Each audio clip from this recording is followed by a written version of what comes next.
Do you wonder how to manage the access and permissions on SharePoint Online? My name is Szymon Bochniak. I will introduce you to the access management based on SharePoint permissions. When you're starting to manage the SharePoint sites, the first contact with the access and permissions could be quite easy. 3 levels of permissions, something very simple. But at the same time, when you will dig into more complex structures, to more complex requirements from your business users, then you can be missed about how this model really works and what will be the best approach to build successful SharePoint site with very restricted, very well organized and managed access rights. Today I will present you the main rules and the main places when you can manage the access to the SharePoint sites and how to do that to have efficient environment prepared for the long-term working on the SharePoint Online page. If you will like this video, please leave your thumbs up. If you want to get the notification about the new videos, please subscribe the channel. And now we will start from the basic setup, basic rules of how the SharePoint permissions really works. And in the next step, we will move to the configuration done on the administration panel and on the SharePoint site. Before we will move forward to the more technical discussions of how to grant access, how to manage it, what are the best practices around this, I want to share with you a few general rules about how this model really works. You will learn about main logic behind the SharePoint permission and access management, which is done on this platform, and it's good to know that and most likely understand that, because this will help you to set up proper permissions to your SharePoint sites. The first thing you need to remember is that permissions summing up. So if you have the user and you will assign only read access to that person, and later on you will add contribute access, so edit permissions to the same user, these permissions will sum up to the higher level of access rights. It is a little different model than in some applications or some IT solutions, so it's good to understand that if you want to downgrade the permissions, you need to first remove higher access rights. So if you would like to be sure that that person have only read access, then you need to remove edit access first to make it work. Another thing which is correlated with that element, there's no deny access setup. So you cannot block the user from getting some kind of access. Only way to do that is to remove all permissions for that person.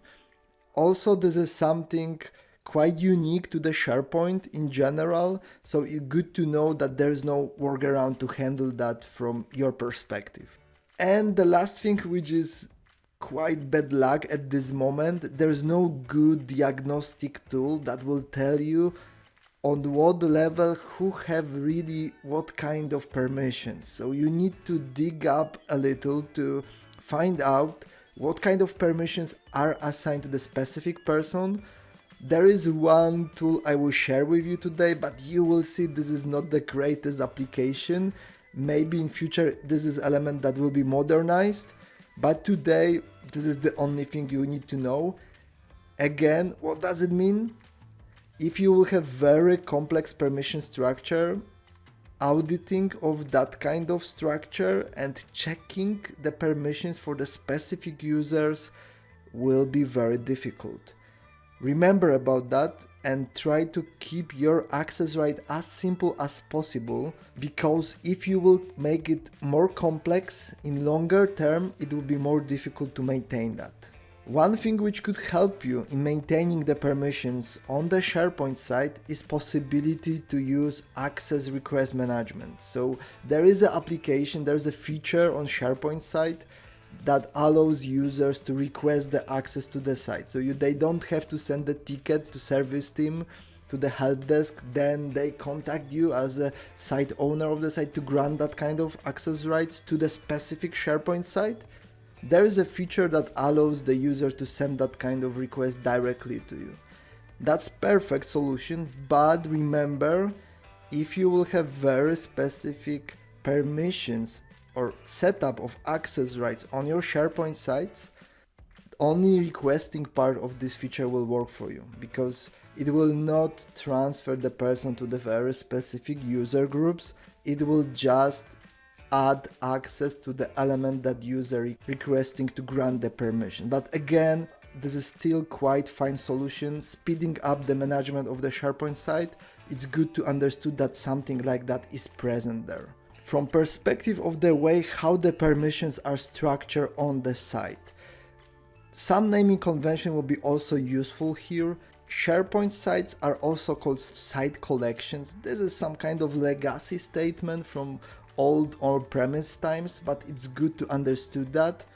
On this SharePoint site collections, you can have SharePoint site, multiple elements created on the site, like libraries, lists, pages, news, documents, and on each level, these permissions by design will be inherited from the top level, from your side level.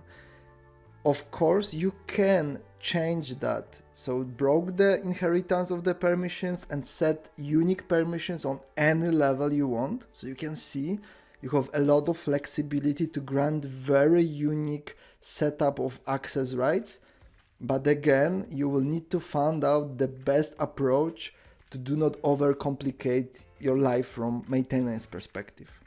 And one more thing which is also quite important, if you will set up using Power Automate or any other solution, item level unique permissions. So you have document library with 10,000 documents and every document have a unique access rights. Imagine holiday requests, and every holiday request have read permissions assigned to the person that sent this request and contribute permissions assigned to the HR department and IT department. This kind of model could end with very complex permission structure, which could deprecate the performance of the SharePoint site. This is something, of course, this is very specific scenario, but remember that if you have more than 3,000 unique permissions set on the document library, on the specific documents, these are the level of complexity that could really impact the performance of your SharePoint site. So remember about that. This is something that you will not find that kind of information in any official documentation, but this is how it works. And one more thing, if everything will be broken, you will remove all access or break something, which sometimes happened. I did few elements like that in the past. The last model that could save you from perspective of fixing that is granting site collection administrator rights, which is more or less God mode.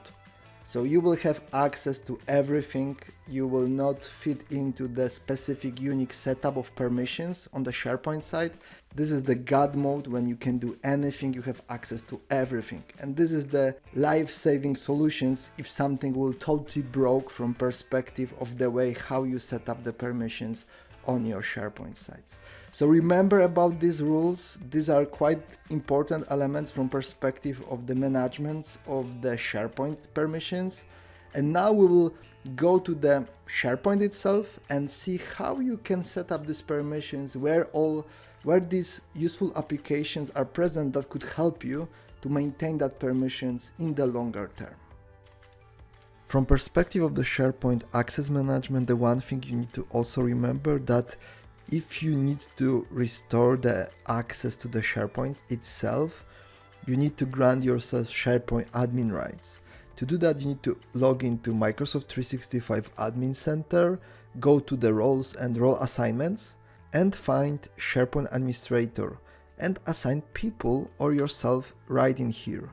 Why it's important? Because if you inherit any kind of Office 365 environment and you don't have access there, and you will not get global admin, this is the permissions rights that will give you the access to the SharePoint Admin Center. Remember, these are the permissions only to the SharePoint Admin Center. It does not provide access to any data or content stored on the SharePoint sites itself. Managing the permissions on the SharePoint site, we should start from the top highest level. So from perspective of getting to the admin center and then opening the SharePoint Admin Center. In the SharePoint Admin Center, you will have access to all sites that are created on your environment.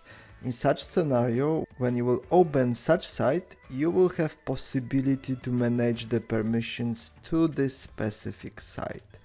Of course, you can manage the site owners, visitors and members, but what is most important, and this is something that it's worth to remember, you can set the site admins, which is also called site collection administrators.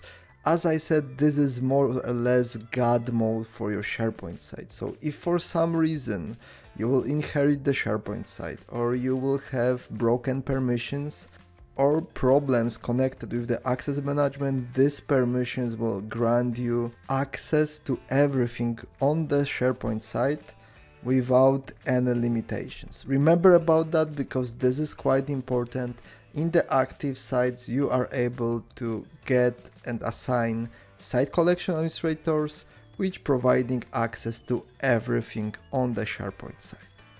From perspective of the SharePoint site itself, so when you will be able to log in there, you will be also able to manage the permissions from this perspective. So you will have the possibility to assign 3 main roles to the SharePoint site. I will in the moment move to the more advanced setup of this, which is quite important. You can add the permissions to the site owners, which is full control. It is not the same as site collection administrator. This is the site owner permissions with possibility to manage everything, but still if somebody will remove your access on any specific level, these permissions will not grant you access there. So remember, there is a difference. You will also find some kind of information panel that describe what these permissions grant for perspective of the management. This is also access rights that gives you possibility to manage the SharePoint site from the configuration and setup level. From perspective of the site members, these are the permissions that grant you the access on the contribution level. So you can edit, you can delete the elements, you can manage the content, but you will be not able to manage site settings in general. And the last group or permission level you can use are site visitors. So this is the read or view access level to the SharePoint site. So people who can visit the site, consume the content, but not to add any new elements there.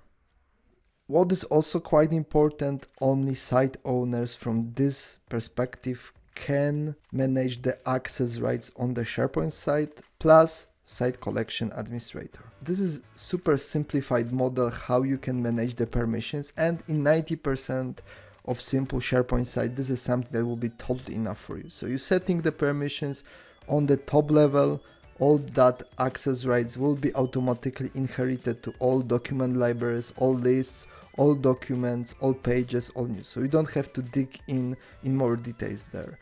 Now I will switch to more advanced setup of the permissions, which gives you the possibility to split up a little who have access to what and how you manage that, and maybe different permissions level. To do that, you need to open advanced permission settings. And we're landing in the very old, very classic approach of the management of the permissions on the SharePoint sites. You can see this interface is quite old and not very user friendly, but this is how it works. You can see we have 3 SharePoint groups which gathers the users. So if we will go to the intranet owners, we will see my name is here. This is exactly what is represented on the top level SharePoint site when we have these 3 main roles when you can assign people to. And what is quite important from perspective of this place, you can add more groups here. So you can organize the way how you managing the permissions on the SharePoint site in the more advanced way. So you can create the SharePoint group and then assign different level of permission. So you can, this is also quite important from this perspective. So the group itself doesn't grant permission. This is only the container that group the users, but you can assign the permission level to that group, like it is done with these 3 groups that are predefined there. And you can see you have more permissions level set it here. It could be addition but without possibility to delete, or more advanced settings, or more complex configuration. But you can see this is something that allows you to build more complex setup of the permission. So you can create the group to aggregate the users, assign different permissions level, but it's important to understood there are two main elements that you need to focus on. SharePoint groups, so there are people listed here, and the permissions level that are assigned to them. From perspective of this basic setup, we have edit permissions added to the members, full control added to the owners, and read access added to the visitors. But here you can do whatever you want, add more groups, add more permissions levels. Also, one more thing, here on the top right corner you will find permissions levels, and you can create the new permissions level here. If you will do that, you will see multiple elements that could be apply to this very specific permission level.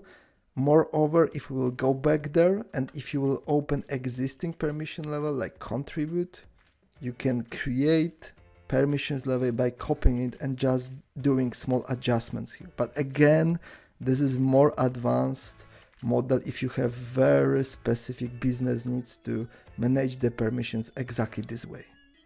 And this panel, so advanced management of the permission, why it's also quite important?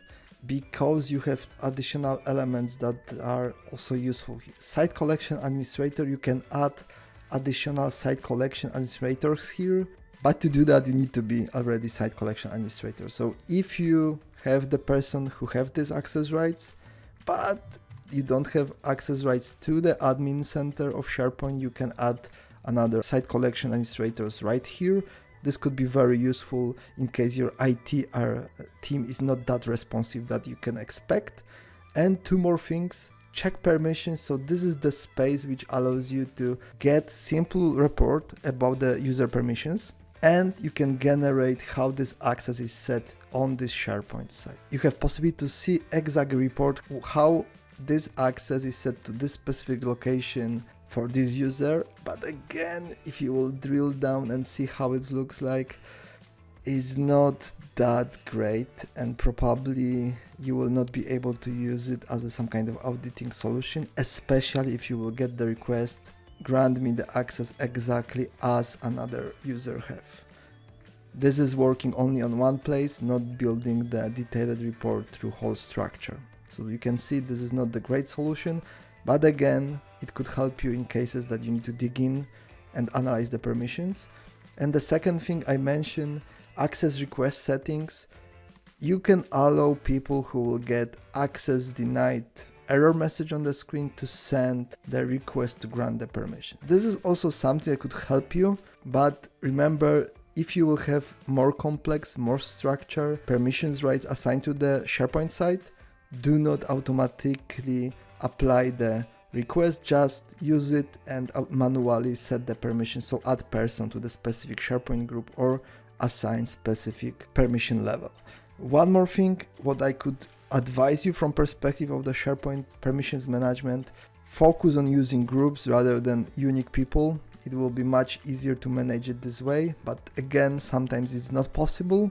But you need to remember, as complex your structure will look like, as difficult will be maintenance of that in the longer period of time. We get through the site settings and site permissions for the specific SharePoint site. So let's see how it works on the lower levels of the SharePoint structure. If you will go to site contents, then you can see that you have multiple document libraries, maybe lists, maybe subsites, and you can check the permissions on the very specific level. The permissions by design, and this is also classic approach how this settings looks like, offers the possibility to inherit the permission. So this is the default setup. Every element on the SharePoint site by design inherit the permissions from the SharePoint site, but at every time you can stop that inheritance, copy the permissions from the parent and set the unique permissions on the child. So you can see on this very specific document library, we copied the permissions and set the unique permissions in here. So you can grant the permissions to the specific SharePoint groups or to the specific people only to this SharePoint document library. The same thing you will be able to do on the very specific document, or in this case SharePoint page. You can see we have the permissions managed this way, but if you will go to the advanced, then you can again do the same operation. So stop inheritance and assign unique permissions on this level.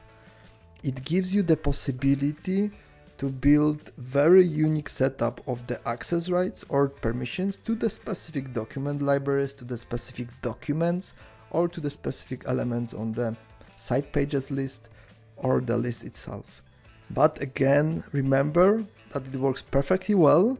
Maintenance of that kind of setup will be more advanced and more complex.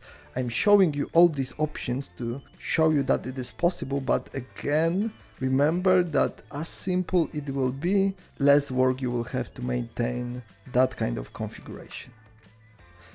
And also one more thing which will be important at the end, SharePoint will automatically display only the content that will people have access to. In such case, if you will build quite unique setup of the permissions behind the SharePoint site or libraries, news, announcements and pages, people will not have possibility to get access to these elements till you will grant them access to. In future, I will also prepare the video about the sharing experience, because this is also quite important, how to share properly the data. But if you're managing the permissions from perspective of the SharePoint site, I advise you to use advanced permission settings, configure the access rights in here, or on the very specific level of document library or document. If you have super simple and flat structure of OneDrive or SharePoint site, then you can use just the sharing experience, but this is something that we will cover in future video. I can imagine that after these 20 minutes you can be a little tired. Access management on SharePoint could be a little overwhelming if you will get into details, but remember, the advanced setup I did share with you will be useful only in cases that business will really need that. At the very beginning, start with simple basic approach. I believe this is something that will cover 80-90% of your business cases. If you will need to go in details and more advanced setup of the access rights and the permissions, check the advanced setup of the access rights on SharePoint. On the other videos, you will also find the configuration of the external sharing, which could be also quite useful, an additional 20 minutes of watching the video. But this is very fundamental knowledge that will be advantage for you in future, especially if you will use SharePoint heavily in your organization. Thank you very much for today, thank you very much for watching, and see you in next episode.